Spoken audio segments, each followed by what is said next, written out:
Welcome to Solar Insiders, a podcast reporting on the people, technologies and policies shaping the world's biggest energy source. Presented by Sophie Vorrath, the editor of Renew Economy and One Step Off the Grid, and Rachel Williamson, senior reporter at Renew Economy. Solar Insiders is proudly brought to you by Pylon, the essential solar design tool to grow your solar business with quick and effortless proposals that will impress your customers. And Goodwe, the global solar inverter and energy storage company behind the all-in-one ESA battery system, who are proud to work with Australian cricketer and Goodwe ambassador Alex Carey. Hello and welcome to Solar Insiders. My name is Sophie Vorrath and we have Rachel Williamson here. I thought maybe you could say it yourself. I am Rachel Williamson, a journalist with Renew Economy. Yes, and we are coming to you live from the Smart Energy Conference in Sydney, which started yesterday. Today is day 2. We have it's a really interesting conference. Heard some great stuff so far. You've got some socks? I've got some socks. Always important. If I don't return with socks, my daughter is like, well, what are you even? We have a really interesting interview this week, which Rachel recorded, which is a checking back in on how things are going in the Northern Territory and the centre of Australia, where it's pretty shameful, to be quite honest with you. And it came up for me because my cousin is a doctor in Tennant Creek, and she came to Melbourne recently, and my mum came and said, Susanna's very upset. None of her clients regularly don't have power. What have you written about this? And I said, well, we have covered it, but I think probably it's time we have another look. And it really is a very unacceptable situation for a country that is so rich in solar and that regularly boasts about our rooftop solar achievements. It's a complicated issue, and I'm sure you discussed that, but I'll let you talk more about who you spoke to. And So the interview was with Original Power's Lauren Mellor and the community advocate Chantelle Johns from the Marlinja community, which is where they have built this, effectively a prototype, which if we could see that rolled out throughout Northern Territory would be fantastic. It's a community-owned solar and battery system because they were not able to get rooftop solar. No. And so they had to do this more crazy. complicated system, and it is working beautifully. It's complicated because they have to also factor in pay-as-you-go power, don't they? Yep. Which is, again, really extraordinary. But yes, I think basically there's some pretty ordinary systems that are the basis of the energy systems up there, very heavily dependent on diesel, which is, again, to our shame. And again, increases the pressure to find better solutions. So let's listen to Rachel's interview with Lauren and Chantelle, and then we'll meet up again after. Welcome to Solar Insiders. I am your host today, Rachel Williamson, and today we have 2 very interesting women on the show, Lauren Mellor from Original Power and Chantelle Johns from the Marlinja community. And they're going to be talking to us, about the Marlinja microgrid, which started 2 years ago. The inception of the idea was 7 years ago, I believe. But now they're at the stage where they can start making some calls on the lessons learned about the 100 kilowatt solar array and the 136 kilowatt hour battery. So, Lauren, Chantelle, tell me about this project. What have you learned? What would you do the same? What would you do differently? That is a huge question, Rachel. That's okay. One we're continuing to reflect on because, I guess while the project was commissioned to nearly a year and a half ago now, the evolution of this project continues in terms of what it is trying to deliver for the community and for the wider renewable energy sector and for efforts What do you mean by that?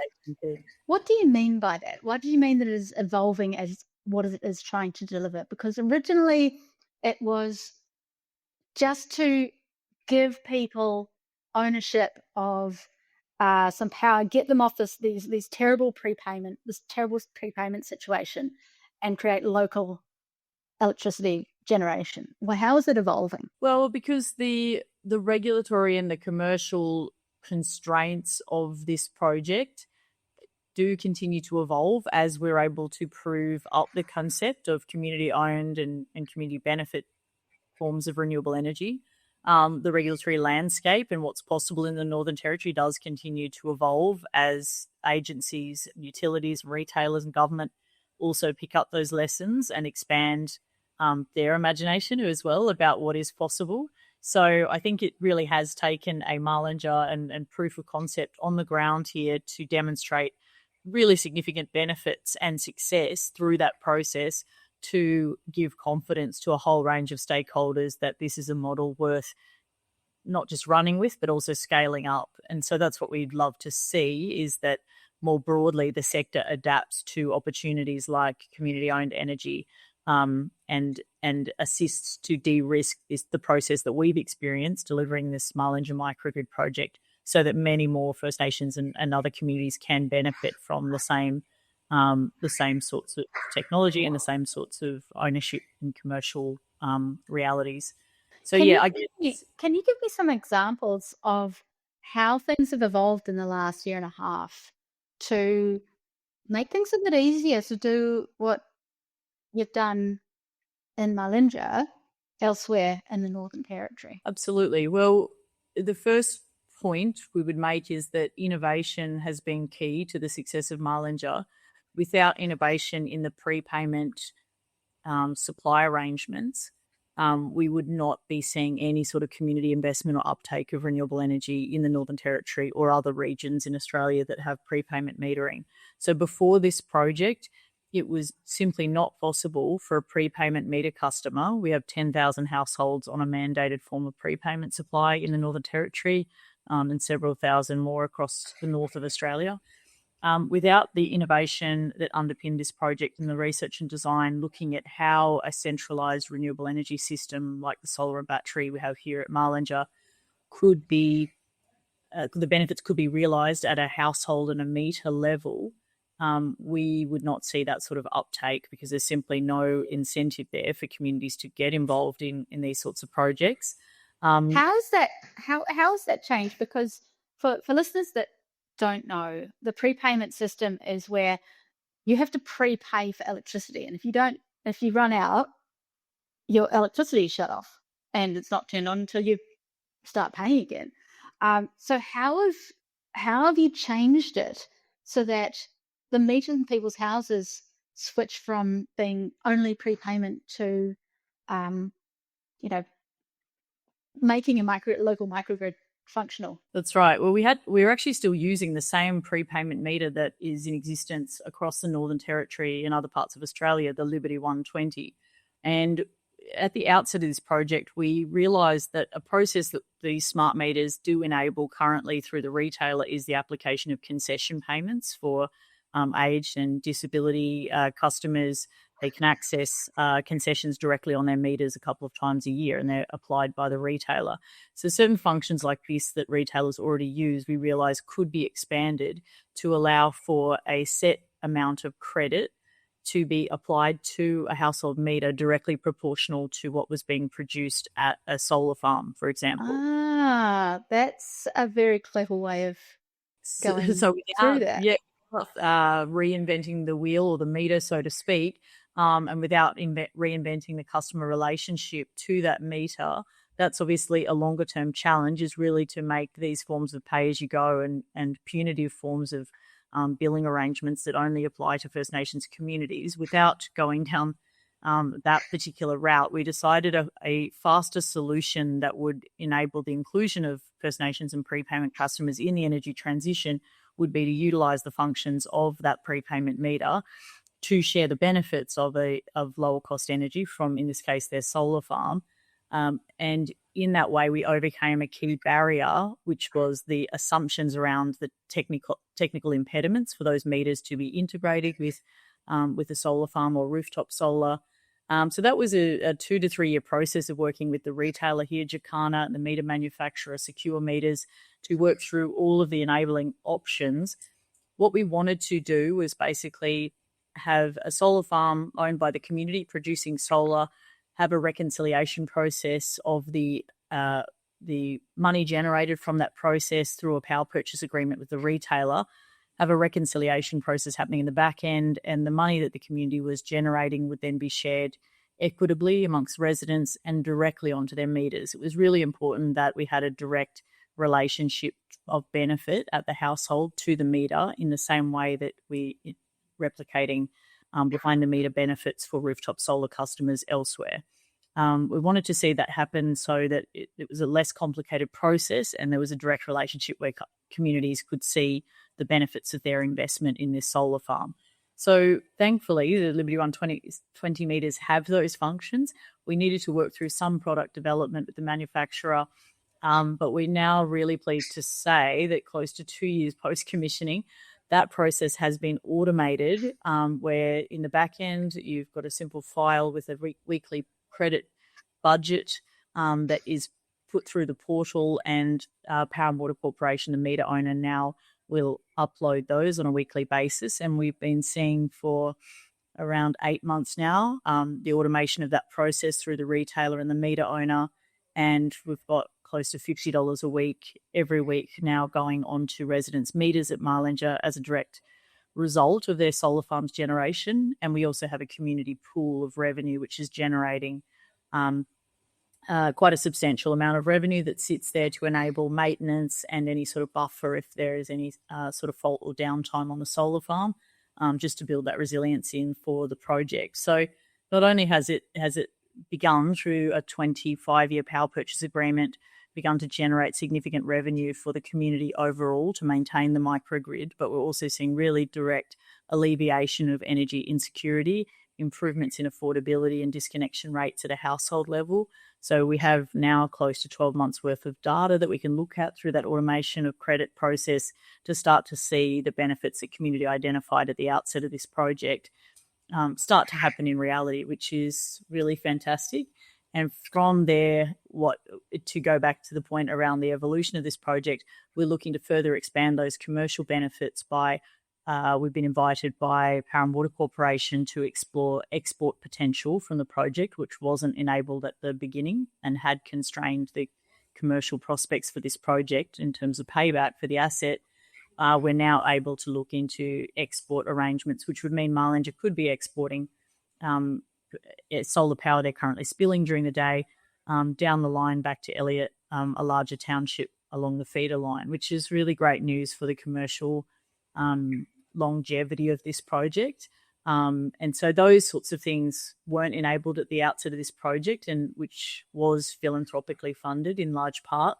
So it's meant it's really expanded opportunities and potential for communities and community organisations to start investing in these projects, because not only do you replicate household benefit from solar, but you're also looking at longer term, larger commercial export opportunities as well being on the table. That's such amazing news that the entities that you're working with are now saying, actually, we want you to start participating rather than being this little microgrid just serving Marlinger.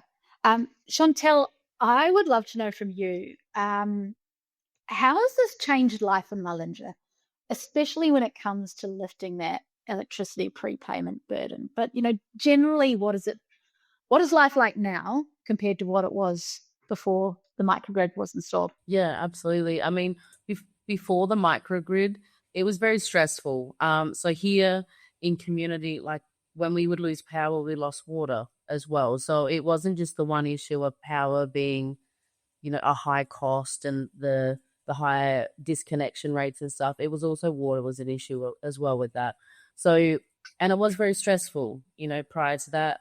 Because I think you guys were paying, $100 a week, $150 a week for the electricity. That was. Yeah, that's it. So we were, anywhere from 100 to 150 a week we were paying prior to the solar. Now that we're getting up to like the 50 a week now post solar, but also we're going through and doing energy efficiency upgrades too. So that's also helping to reduce costs, as well at the house. And it's also helping to increase just comfort alone in the house and all those sort of things too. But prior to the microgrid, yeah, it was very stressful, very hot, and yeah, just a lot of money, a lot of stress, and just a lot of constantly ringing around different people, trying to get people to put power back on or come and help or whatever. And that's when, thankfully, yeah, the community reached out to Original Power for help. And now, post the install, we're receiving credits, we're seeing upgrades happening, which the community are the ones doing the upgrades and that, and we've got plans for further stuff through the ownership as well. So it's been great. It's been life-changing so far for the community, not just in the way of seeing like credit added to the meter. It's all the additional stuff too. Because when you've got an extra $200 a month that you're no longer spending on electricity, 200 plus, that's extra cash that you can put all sorts of places. What we're seeing now, I mean, that's roughly on average, we're seeing a 70% reduction in what people are paying on their power cards prior to the microgrid. We want to see that improve through some of these energy efficiency upgrades. So swapping out old box air conditioning units for split systems, which we completed in November this year, has made a huge difference. While it's seen an overall load increase to the community during wet season, it's meant as we measure wellbeing impacts and how communities are doing, we're seeing less stress, heat stress related impacts on households and all of those things, which mean that the self-rationing that was happening and does have to happen under prepayment, where people simply disconnect when they run out of power, now means we can actually address that, where residents are not paying more out of pocket, but they have far greater thermal comfort happening in those homes as a result of those upgrades. But yeah, I just wanted to say, I think the biggest result we saw after this wet season was the wet season prior to the installation of the microgrid. The community here went for 4 weeks almost completely through with no power to the community, which meant no running drinking water at the hottest time of year. How hot are we talking? Oh, we're talking up to 45 plus degrees we can get here. Yeah. With humidity too, I imagine. Yeah. And people walking to get from taps quite away from the community. People, I guess in the cities don't realise how difficult and how interconnected and relying on those. No, they don't. And very precarious energy supply systems that there really are. So I guess what we've seen is that this project itself not only offers all those benefits to community, but the network resilience overall that our battery is able to provide has meant that we've just gone through the first wet season here without significant outages affected by the Elliott power station or the transmission line. So instead of those really long-term impacts that people expected to see every wet season, and which meant a lot of the community tried to leave over wet season and mobilise elsewhere to other communities up to Darwin, that sort of thing, we had a lot more people staying here in community throughout the wet season and working on their own projects related to the microgrid and energy efficiency. So that piece there, I guess, going back to evolution again, what we'd love to see is some of those network resilience benefits from community batteries start to be recognised in things like the connection agreements and the commercial agreements that underpin the project. So in order for Mullinger Microgrid to connect to the Elliott grid, essentially, we needed to provide a battery that was close to $500,000 worth of kit. Nobody else in Australia connecting rooftop solar is expected to invest in network resilience in the same way, just to have the same rights to access lower cost power. So really, the requirements just to play in this space are very, directly stacked against community-led projects. And so now we've been working on, in terms of the lessons learned from this project, how do we actually showcase what this project can do, not just for community wellbeing, social and economic outcomes, but also for network resilience, reduction in cost to the utility and to the retailer for remote operations, and start to put all of those together into a case study that hopefully we see far more of an uptake of this and a recognition of community-owned energy assets being able to deliver far more than what we're seeing from some of the other types of energy projects that particularly the federal, state and territory governments are focused on at the moment, home battery schemes and the like, which do benefit a great number of Australians, but they also fail to really address some of the key energy and security challenges that we're seeing in remote Australia, where energy costs are incredibly high and have these really terrible flow-on impacts when people have precarious energy. Yeah, yeah. And I remember reading, I think it was a Switched On interview you guys did actually, where, you explored putting rooftop solar on the homes in Mullinger at first, but the state organisation that had taken over the leases, I believe, Yeah. it said, no, we don't want to, won't have to worry about that extra infrastructure. And so you had to come up with something else. And unfortunately, that's yet to evolve, and we're still seeing a level of, liability concern from housing departments, not just in the Territory but elsewhere, that is constraining opportunities for community-controlled housing providers and social housing residents in particular to benefit from rooftop solar, which obviously would be one of the most straightforward ways of giving access to the benefits of solar you could get. So, yeah, that's another challenge on our books at the moment, is working with housing departments to make sure that rooftop solar and energy efficiency upgrades like we're just completing here in Marlinger become the norm and not some sort of special case. Yeah. Chantelle, I've got one more for you before Lauren asks you about what's coming next and where you're going next. Chantelle, how much is the community saving on fossil fuel costs, so diesel? Because I imagine, did the community have a generator before the microgrid? No, the community never had any generators. So we run off the line from Elliott Power Station, which is the power station. Honestly, I would love to know how much as well. We've saved power, water on diesel. That would be absolutely great to know that too.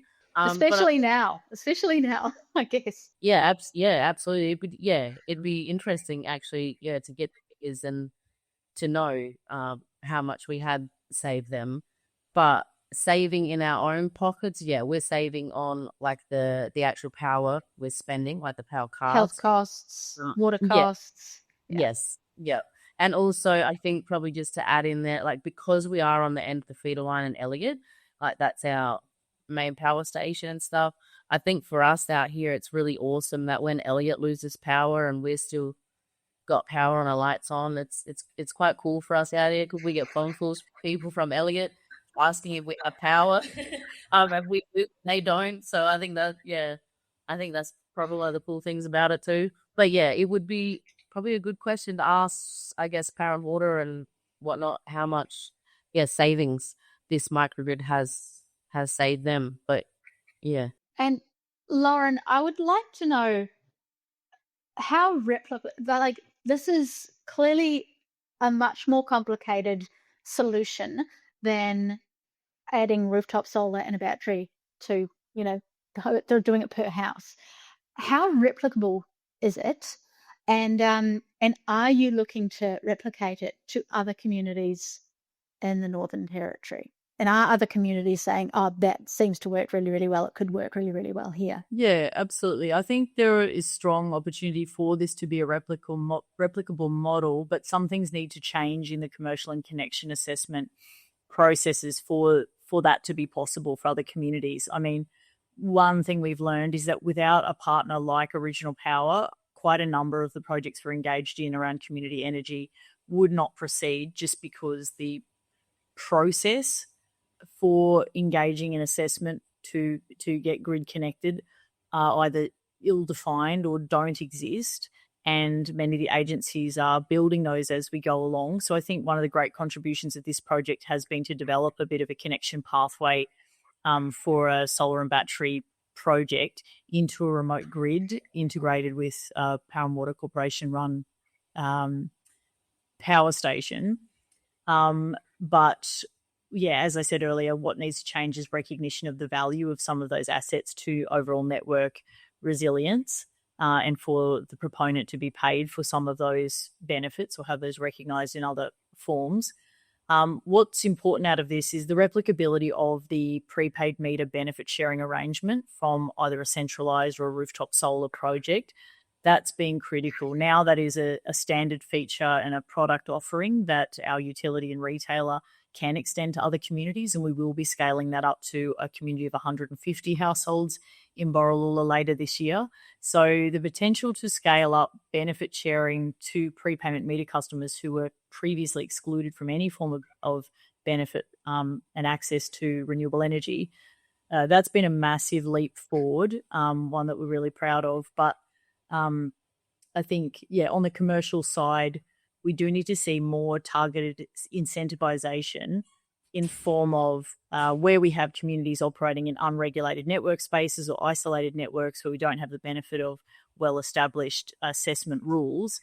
The time it takes to assess these projects is far too long for commercial investors to be interested in staying the course, and far too ill-defined for most commercial investors or developers to be party to. So that's where we're seeing there is a big risk unless utilities and governments start to address that and have more established processes for grid connection, including capped timelines and capped assessment costs that recognise the true benefit of these community energy projects as opposed to a commercial project. We won't see too many more of these projects getting up. We've had massive interest. It feels like every other day we're getting inquiries from communities who do want to go down this path, and Marlinger community have been, spreading the word and sharing their knowledge as much as possible about how to go about this. But we always do have that caveat there and say, look, go in eyes wide open. Not all technical solutions will be open to you because of the constraints on what, our housing departments or our utilities are prepared to accept at this point in time. Another project we're working on has just had to add a $2 million price tag based on process uncertainty alone in negotiating with the utility. So you can actually cost the level of risk when we don't have established processes. We have EPC contractors who understand well how ill-defined those connection processes are in unregulated network spaces, and it's community proponents who are wearing the costs of that uncertainty. So I think things we've learned from this have been there is incredibly patient capital and investment partners out there who do want to partner to see social impact projects like this move forward. They can deliver returns, as we're learning from other projects, through long-term power purchase agreements supported by government utilities and retailers. All of that's really positive. We want to be seeing more of those projects move forward, but we need to have very clear processes that those proponents can plug into. And I think we do need to have more targeted incentivization, not just household batteries and rooftop solar feed-in tariff schemes that are targeted at middle-class Australians who have home ownership status. We do need to start, particularly seeing the Albanese government move in to start incentivising these types of, really transformative community energy projects that can offer widespread benefits to utilities, retailers, governments in the form of reduced subsidies needed for remote generation, and communities disenfranchised and excluded from the renewable energy transition or energy access in general. So, I think Marlinger has it's punched above its weight, absolutely, in being able to demonstrate and really stay the course and achieve grid connection, move through energy efficiency upgrade processes, demonstrate ownership. So Marlinger Budjbu Cooperative has just been launched here recently, which will mean the transfer of project assets through to a community entity that's already looking at leadership in a lot of other energy spaces here. I think that's been the real legacy of Marlinger, and we'll continue to sort of build on that through the commercialisation of export opportunities here and some of the energy skills development that we're seeing from Marlinger community members who are undertaking further training and courses to become accredited as solar installers, and in other parts of the industry here, working on neighbouring community projects as well. So there's so much that's flown from this already. We're really excited to see the next stage of what Marlinger community gets up to, and the cooperative in particular. But I suppose we'd just say to others, looking at what can a community energy project do, you're facing all of these hurdles, you've got all of these disincentives there. But if you can come with solutions in hand, as we were able to do with the prepaid meter benefit sharing innovations, if you can really do your homework and go in eyes wide open with an expectation there will be delays and frustrations. You need to build trust with all of those different stakeholders in the process. You need to really point to the positive examples of what these projects can achieve. You can build relationships with investors and others that can help you make the case for these sorts of projects. I think if you can do all of those things, then you're going in with a really good chance of getting a project up and running. And we definitely need to see more of these across remote Australia, really to get, governments who hold the purse strings to start putting money where they want to see transformation happen. And we'll see more examples like Marlinger. Yeah, shine bright. Yeah, it's one of those ideas, community microgrids that makes so much sense for remote communities, but there are so many more obstacles in the way to doing it, and it's so much more technically complex that it's certainly not the low-hanging fruit sometimes, but it's definitely one of the ones that has many more benefits than potentially throwing batteries in every house in Australia. I think the technology is there and the capital is out there in the sector. We're waiting for regulation and process to sort of catch up to enable that. Yeah, it's that regulation policy process piece that you've got to someone's got to figure out. Lauren, Chantelle, thank you so much for joining us on Solar Insiders this week. Thank you. Thanks so much, Rachel.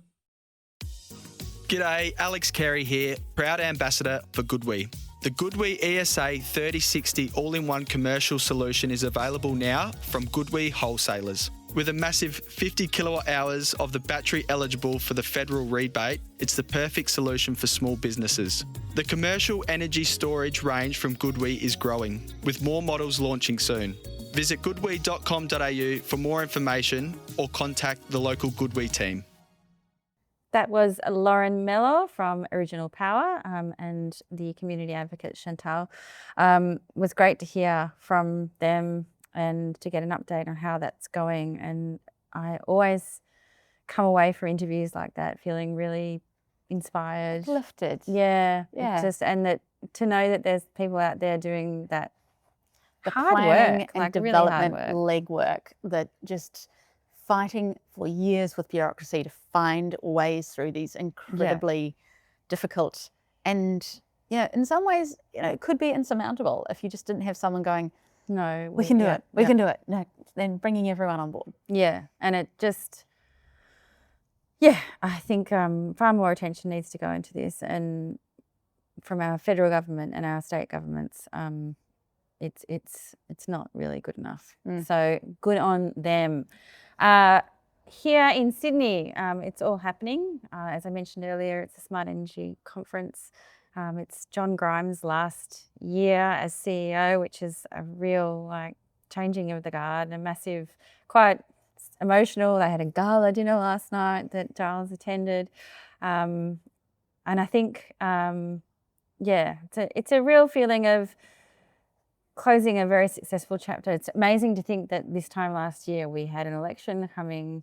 We had not got the battery rebate yet, but there was lots of confidence that was coming. We didn't really know what it would look like. And that was announced this time last year. It feels like 5 years ago.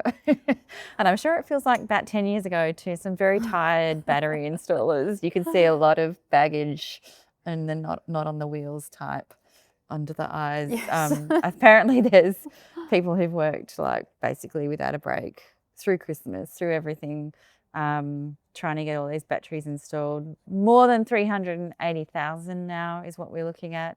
And it's just extraordinary. It really is. When you hear all of the numbers, it's mind-blowing. And I think there'll be a few installers taking a bit of a break before the new settings kick in. Yeah, don't try and sign up for a battery just for the next month. Just everyone cool your jets, have a think about it, have a think about get anyone answering the phone. Yeah, what size you need. I'm sure they still will, but it's by the feedback I've had, it's been a real scramble, but an incredible success story so far. What have you seen that has interested you, Rach? I have been visiting the startups. I always like to see what people are doing. Yep. There is They got a little bit of a stingy little spot. They do, but it is right next to the networking lounge, which is in true. some ways perfect. Convenient. I caught up with my my regular hang at conferences, Smartizer, Okay. who are still battling to get their apartment Balcony solar. not so much balcony, but it is for apartments. Yes. Battery certified, but they are now they've caught enough eyes that they are now going to be expanding their trial to Melbourne as well. So hot tip, if you're interested in being part of that trial in Sydney or Melbourne, they say email them to get on. Oh, that's a the very good shortlist. hot tip.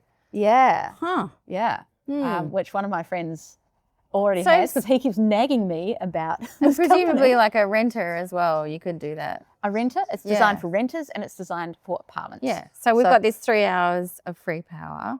Yeah. Tell your story, getting a battery Yeah. and soaking up that free power in the middle of the day Yeah. to use Yep. when you're streaming in the evening.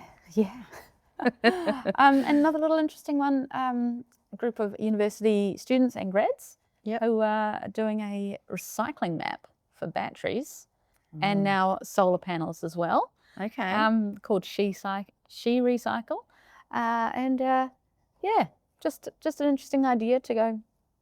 This is no where you issue. can take your... This is where you can take all of your different things. That's great, because Yeah. that's one of the biggest problems. I did listen to another great presentation yesterday about solar recycling, and it was interesting because one of the panel members said that solar recycling is actually a cakewalk compared to batteries. It is. Batteries is going to be a whole nother. Because batteries can explode if you don't do it properly. Yeah, and there's different streams, aren't there? Like I think, generally speaking, solar panels, same ingredients, different package maybe. But I was talking to one battery recycler yesterday who said that they actually had to build their own software to hack into battery management systems because, of course, OEMs don't give backdoors or whatever. So, but recyclers need to be able to get into these things to check whether they're damaged or how much charge they still have. And you can only do that through the software. And so they had to build their own software to be able to basically crack into these batteries and find out. Yeah, that's not sustainable. No, it isn't. So we need mandatory. Yeah, I was hoping we heard from the Federal Environment Minister Murray Watt this morning, and I was hoping he would make some announcement about solar stewardship, but he did make some encouraging noises, but no announcement. Yeah. Anyway, that is probably all we have for you for today. We will have another podcast in 2 weeks' time. And until then, thank you everybody for listening, for watching. Thank you to our sponsors, GoodWe and Pylon. And yes, get out amongst it. Look at your batteries. Sign up for this trial. Yeah. Do it. Thank you and goodbye. Solar Insiders was brought to you by GoodWe. Across residential and commercial installations, GoodWe's all-in-one ESA battery solutions support the solar industry with reliable, flexible energy storage. From rooftops to large projects, GoodWe is helping installers and businesses deliver smarter, clean energy outcomes. Discover more at goodwe.com.au. Solar Insiders is also brought to you by Pylon. Pylon provides easy-to-use solar design software for solar installers and retailers with pay-as-you-go pricing, no monthly costs and no lock-in contracts. Join Australia's top solar companies who trust Pylon to design high-resolution, CEC-ready solar proposals.